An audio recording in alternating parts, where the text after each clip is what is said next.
The Congress is still in recess, and that's always the best time to spend a few extra minutes with Senator Tom Carper. He joins us as first person this week. Welcome. Nikki, how are you doing? I'm doing fine. Senator, so much to discuss, but let's talk about your efforts to save the Postal Service. What's the latest on that?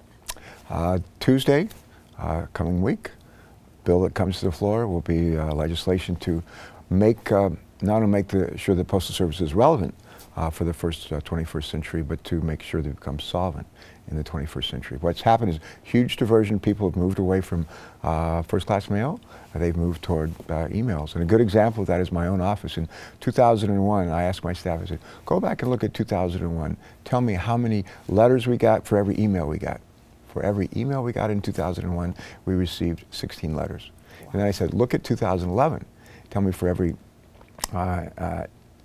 letter we got, how many emails? 14 emails to one letter. So there's been a huge change in the way that we communicate.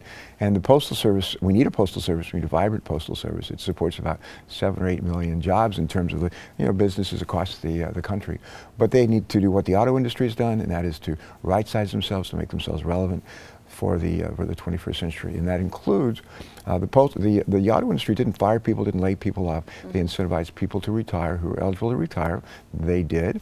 The auto industry sadly closed a number of auto plants, but they've right-sized the enterprise. They've become profitable again, paying off the money they owe to the federal government.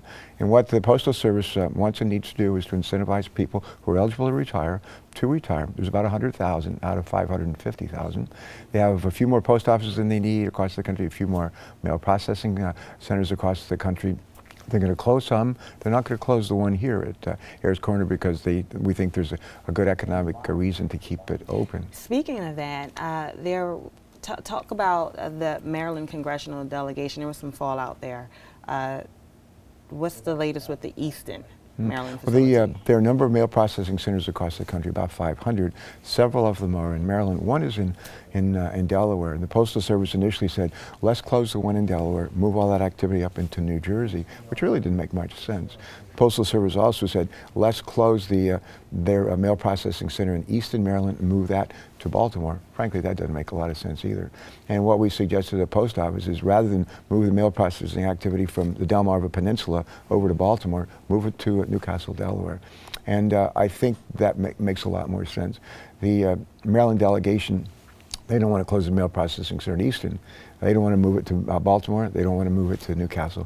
But at the end of the day, the Postal Service needs to make some decisions that enable them to save money. And they're losing about $23 million a day. They have a $13 billion debt to the federal government. My goal is by the end of 2015 for the Postal Service to be at a break-even basis to have fully repaid its obligation to the federal government. Last week, I want to talk about a segment on MSNBC.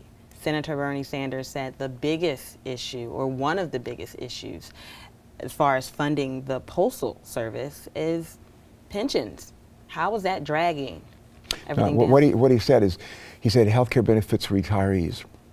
And when I was treasurer of the state of Delaware, we didn't fund pensions. We didn't have a pension trust fund, none of that stuff. Most states didn't. And with Pete DuPont's leadership, I hope I helped out, we began to create a pension trust fund. We now are fully funded for pensions. Back in those days, we didn't have any money set aside for health care benefits for pensioners. And now, in fact, my last few years as governor, we started beginning to put a little bit of money aside for that, but not enough.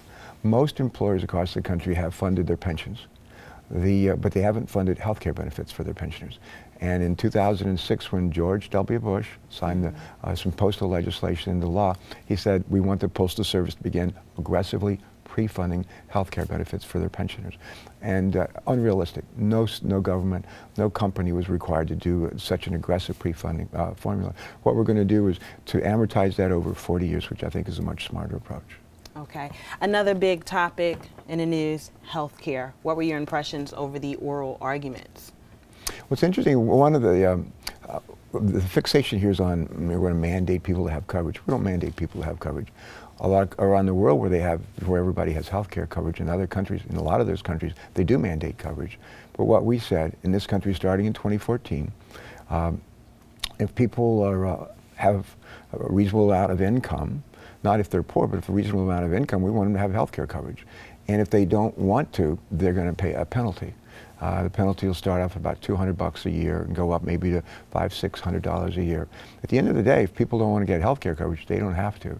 They can buy catastrophic coverage, which is not nearly as expensive, and it probably makes a lot of sense, particularly for young people, young invincibles.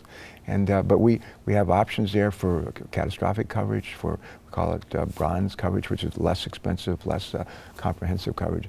At the end of the day, folks, when they get sick like that, they're going to get health care. The rest of us pay for it. The rest of us pay for it. And rather than the rest of us having to pay for it, we want to encourage people, to the extent that they're financially able, to get their health care coverage. If they choose not to, they're not going to have to. I see we have a lot to say. What can Congress do next if the Obama plan is overturned?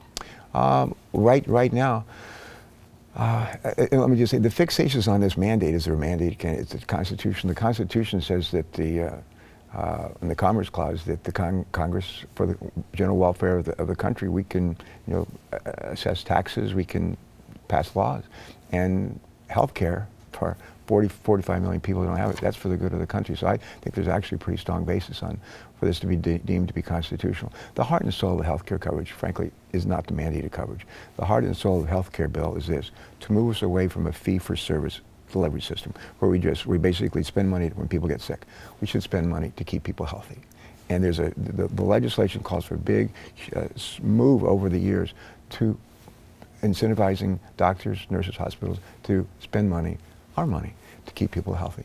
Second thing we do is we create large purchasing pools like the Federal Employee Health Benefit Plan helps bring down costs, better products. And the third thing we do is we incentivize people to take personal responsibility for their own health care. If they are overweight, lose weight. If they smoke, stop smoking. If they have high blood pressure, high cholesterol, bring it down. And if they do that, they'll be financially rewarded because they'll be able to get lower policy premiums for their health insurance. Okay, well, Senator, since we're running a little out of time, let's talk about the Fisker dilemma. Can you add to anything? Add to that at all? Yeah. We've spent the role of the federal government here is not to build cars. The role of the federal government is in issues like this is to spend money in research and development, basic research and development, battery technology, fuel cell technology, and that kind of thing, to make sure that startup companies have access to capital. And what the federal government has offered here is a loan guarantee for Fisker, not to give them the money, but to give them a loan guarantee. The other thing that the federal government can do to help along is tax policies that encourage people to buy more energy efficient cars to reduce our reliance on foreign oil. And finally, the federal government can use its own purchasing power to buy more energy efficient vehicles to help create a market for vehicles like this. Those are the things that we're doing. And at the end of the day, I believe Fisker will be successful. We need them to be. We want them to be. We had 1,000 people working back at the GM plant. There's probably 5 other jobs that are created in our state for every one job at that auto plant. Those are great jobs, and they're hard to find. Yeah, so will it be a big blow to Delaware if it doesn't happen? It'll be a disappointment. I worked for 30 years to keep our Chrysler plant open. I worked for 20 years to keep our GM plant open. We ended up losing both of those. Those are blows to Delaware. And what we need to do is to look at this adversity and find opportunity in it. Opportunity is a smart, beautiful car, highly energy efficient, fun to drive, gorgeous, drop-dead, beautiful car, and to see if we can't build them here. Speaking of jobs, your jobs bill, are you still, where does the veterans jobs bill, like where does that stand? With veterans, I'm a veteran, 23 years Navy, Vietnam veteran, and when I came back to this country from the Vietnam War, I was eligible for the GI Bill. I got about $200 a month. Today, people coming back from Afghanistan, they're eligible for a GI Bill that says full tuition, University of Delaware, full tuition, covered. Full tuition, Delaware State University, covered. Del State, or Del Tech, full tuition covered. Books, tuitions, fees, tutoring covered. $1,000 a month benefit for housing allowance. Yeah, we got $200 after the Vietnam War. It's a great benefit. We want to make sure that people coming back from serving, particularly abroad in Afghanistan and Iraq, that they use that benefit. They have access to good health care, including psychological health care that they need. And finally, that we have incentivized in the tax code, which we've done, incentivized in the tax code for employers to hire veterans, particularly those that are coming back from a combat situation. And we've done that. Yeah, so definitely really passionate about that. Oh, yeah. Yeah. So I guess how soon do you think that'll happen? As it turned out, it's all happened.